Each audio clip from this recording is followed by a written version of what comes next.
დღეს ერეკლე ფოლადიშვილმა საუბრის თემად მიგრაციაში არჩია. ეს საკითხი მსოფლიოს თითქმის ყველა ქვეყანაში პრობლემატურად ითვლება, მათ შორის საქართველოშიც. რა იწვევს მასთან, როგორაა შესაძლებელი მასთან გამკლავება, ამაზე ვრცლად ახლა ერეკლე თავად ისაუბრებს ერეკლე საღამოშვიდობის.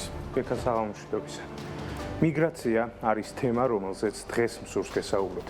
თანამედროვე მსოფლიოს თითქმის ყველა ქვეყნისთვის სამუშაო ძალისა თუ ტვინების გადინება უდიდესი გამოწვევაა. სახელმწიფოების ნაწილისთვის პრობლემა მშრომელი ადამიანების საზღვარგარეთ წასვლაა, ნაწილისთვის კი უცხოელების შემოსვლა და დამკვიდრება. ცხადი არიან ისეთებიც, რომელთა ეკონომიკა გარკვეულწილად სწორედ უკეთესი ცხოვრების იმედით ჩასულ ადამიანებზე დგას და ამის იდეალური მაგალითი ამერიკის შეერთებული შტატებია, თუმცა წლების განმავლობაში პოზიციები ასეთ ქვეყნებშიც კი შეიცვალა. და მაინც რა იწვევს მიგრაციას, რა რეალობის წინაშე აყენებს ის ქვეყნებს და როგორია ამ საკითხთან გამკლავების კუთხით საერთაშორისო გამოცდილება. ვიდრე სხვა ქვეყნებს შევეხებით, არ გვაქვს უფლება საქართველოზე არ ვისაუბროთ. დამოუკიდებლობის მეორედ გამოცხადების დღიდან მიგრაცია ჩვენი ქვეყნისთვის უმძიმეს გამოწვევად იქცა. თავდაპირველად საქართველოდან წასვლის მიზანი უკმაპურის შოვნა იყო. დროთა განმავლობაში კი გაიზარდა იმ ადამიანების რაოდენობა, რომლებიც არა უბრალოდ საშრომად მიდიან და ბრუნდებიან, არამედ სამუდამოდ ემშვიდობებიან მშობლიურ ქვეყანას, რადგან ხედავენ, რომ ის ცოდნა და გამოცდილება, რომელიც წლების განმავლობაში დააგროვეს, უბრალოდ არ ფასდება. დრო კი გადის. სტატისტიკის ეროვნული სააგენტოს ინფორმაციით 2024 წელს საქართველოში პოზიტიური მიგრაციული სალდო დაფიქსირდა. შემოვიდა 14386 ადამიანი თმეტი, თუმცა ეს არა ქართველების, არამედ უცხოელების ხარჯზე მოხდა. საქართველო შრომის უნარიანმა 52000 ადამიანმა დატოვა. ბოლო პერიოდში ხშირად მოისმენთ ფრაზას, რომ მიგრაციას საზღვრების გახსნამ შეუწყო ხელი. ჯერ იყო საბჭოთა კავშირის დაშლა, შემდეგ კი ვიზა ლიბერალიზაციის მიღება. ასე დროს ყველაზე ლოგიკური და სწორი საპასუხო არგუმენტი ასეთია: კაკ ცხოვრებას არასდროს არავინ გაურბის. ეს სიტყვები მხოლოდ ჩვენ არ მოგვემართება. მსოფლიო ბანკის მონაცემებით, ბოლო პერიოდში 60-ს გადასცდა იმ ქვეყნების რაოდენობა, რომელთა შიდა პროდუქტის 3%-ს ან მეტს სწორედ ემიგრანტების მიერ განხორციელებული ფულადი გზავნილები ქმნის.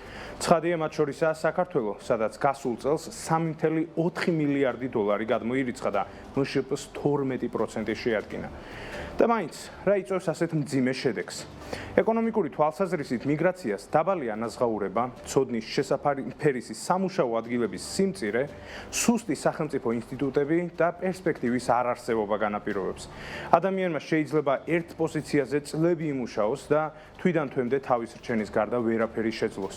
შეიძლება ბევრი იშრომოს, თუმცა პროფესიულად ვერ განვითარდეს.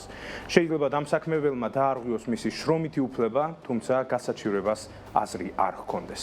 მოკლედ, მიზეზი არაერთია. მთავარია საქმე აქამდე არ მივიდეს. ისეთი რამ არ მოხდეს, როგორიც ირლანდიაში 2008-12 წლებში ეკონომიკური კრიზისის ფონზე მოხდა, როცა ქვეყანა შრომის უნარიანი მოსახლეობის 12%-მა, ანუ 250,000 ადამიანმა დატოვა.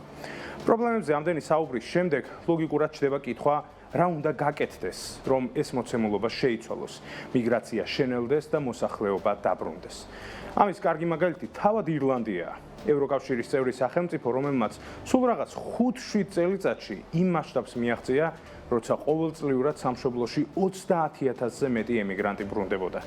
პირველი, რაც ირლანდიის ხელისუფლებამ გააკეთა, პირდაპირი უცხოური ინვესტიციების მოზიდვა იყო, თანაც ტექნოლოგიურ და ფარმაკოლოგიურ სექტორებში.